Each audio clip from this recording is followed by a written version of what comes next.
Happy Father's Day, YouTube family. This is Libra Man here. How you doing? What is it to be a father?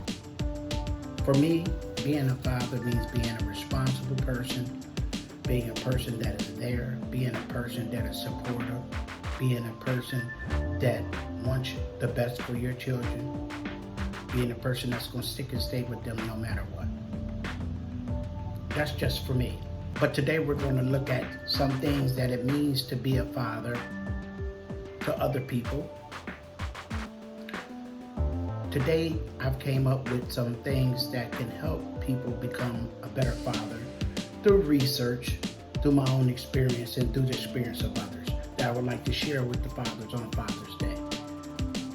Let's get started. First of all, a lot of people wonder, what's the difference between a dad and the difference between a father?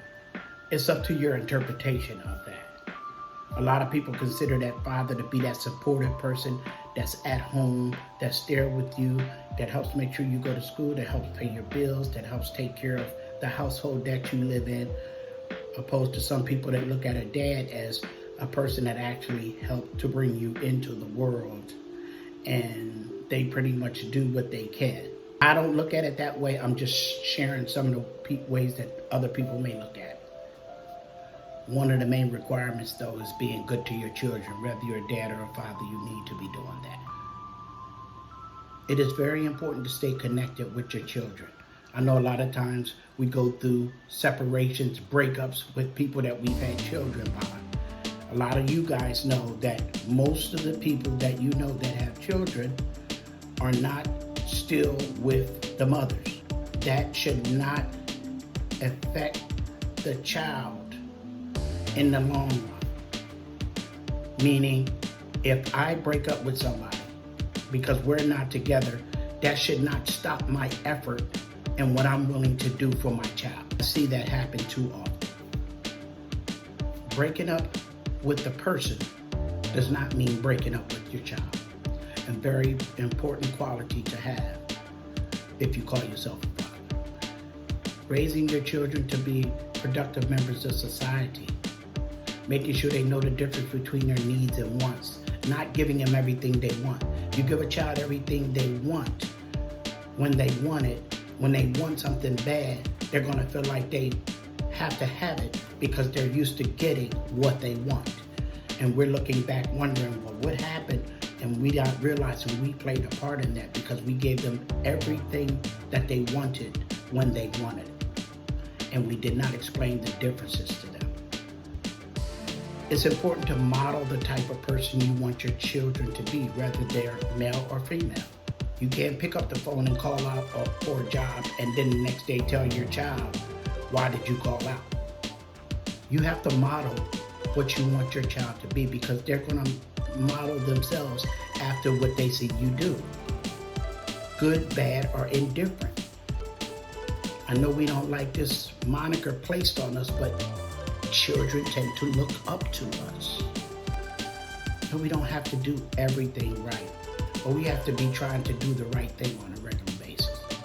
I could be trying to do the right thing and it don't turn out right, but at least I was trying to do the right thing. Love your child no matter what with mental and emotional support.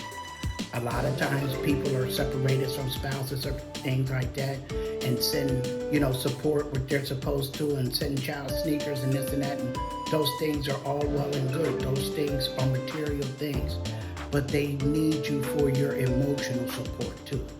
They need that shoulder to cry on. They need to be able to talk to you about their feelings. They need you to be able to hug them when they need a hug from you, to rely and depend on you for that emotional and spiritual support, not just financial. They're going to make mistakes. We have to allow them to make mistakes so they can learn from them. One of my favorite mottos is what hurts worse than learning from experience is not learning from experience. We have to let our children bump their heads and go through what they go through. Yes, we're going to try to tell them things that we've been through so they don't have to go through them.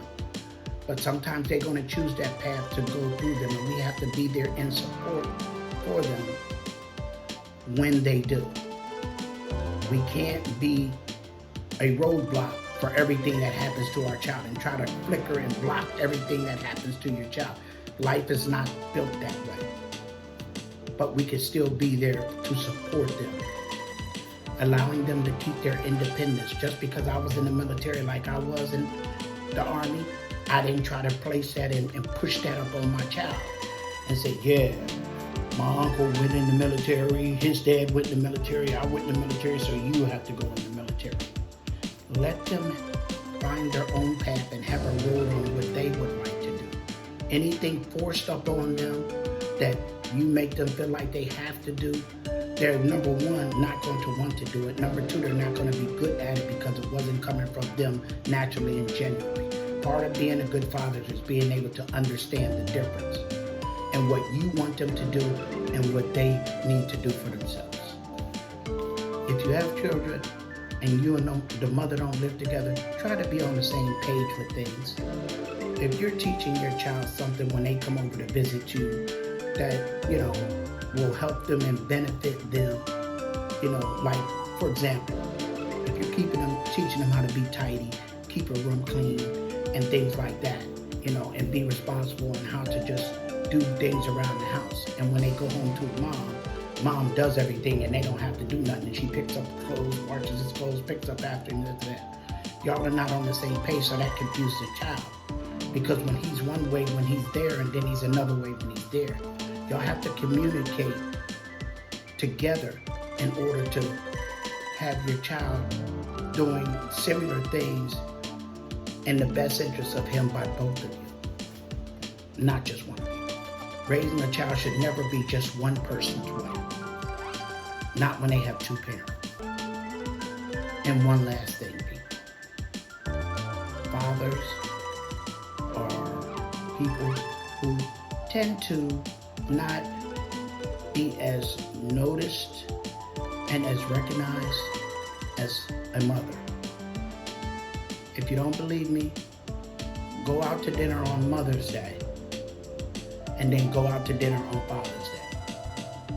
You'll see what I'm talking about. Yeah, holidays have been commercialized, but the bottom line is that fathers need to do what they need to do to be fathers, because a lot of things that we go through now are based upon things that other fathers didn't do in the past. Fathers don't need to be taken downtown for support, but most of them do because of the ones that needed to.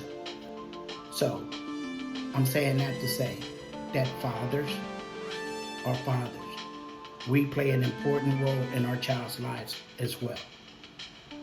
It may appear that a mother has a more important role than us, but we play just as important a role as a mother. It's just that through the years, mothers have assumed their responsibility more so than not more than fathers. And that's not just something that I'm pleased to say, that's something that I'm talking about from not only my experience, from my research before making this video. I love the fathers, I love the mothers, I love all people. This video is about Father's Day. If you're a father, salute yourself. You deserve to be happy today. And if you're not happy today and it has something to do with you not interacting with your children or you not being a father you think you should be, change it. If you don't like something about yourself, change it. If you like anything I said in this video, hit the like button, hit the subscribe button, leave a comment. Go out to eat today. Do something that a father should do. Libra Man out.